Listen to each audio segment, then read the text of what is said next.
Prav zanimivo je videti, v kaj vse te prisilijo razmere, oziroma v avtomobilskem svetu tekmeci.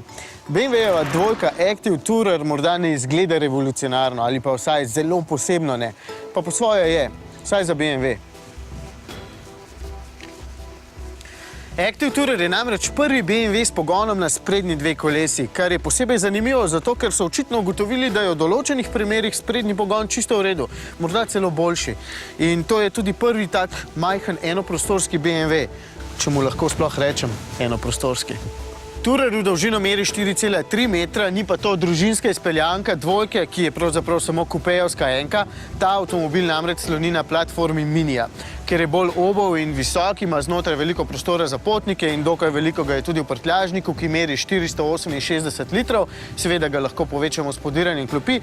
Meni je bolj zanimiva ta funkcija, pri kateri se prtljažna vrata odprejo sama, če bi imel polne roke vrečk.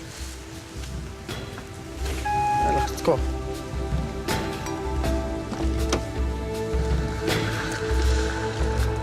Med vožnjo moram najprej k voznim lastnostim, ki so vedno BMW-jeva domena. Kljub sprednjemu pogonu so odlične tudi tukaj. Lepo se pelje avtomobil, sicer ni tako trd in neposreden kot kakšen mini, niti ne sedim tako nizko kot običajno v BMW-jih, ampak to niti ni potrebno, niti ni pomembno. Bolj mi je všeč, da ne pretresa čez grbine, da se ne nagiba veliko in se zelo lepo pelje, zelo natančen je praktično v ovinkih, občutek je res dober. Celo pri pretiravanju nos ne rine posebej iz ovinka.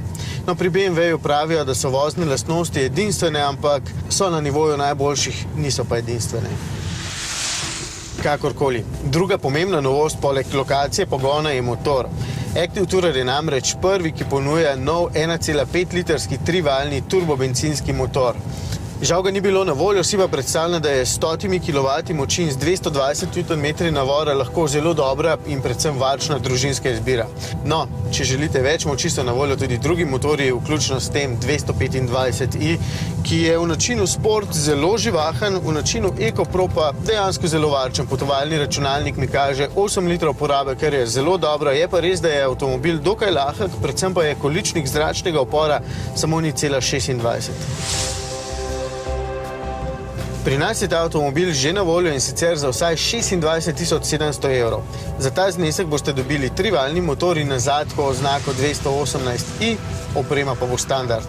Za opremo Sportline ali pa Luxury Line, ki mimogrede malce spremenita tudi zunanjost, v prvem primeru bo Active Tourer bolj za mlade in navihane, drugi pa za bolj umirjene. No, v takem primeru bo treba doplačati.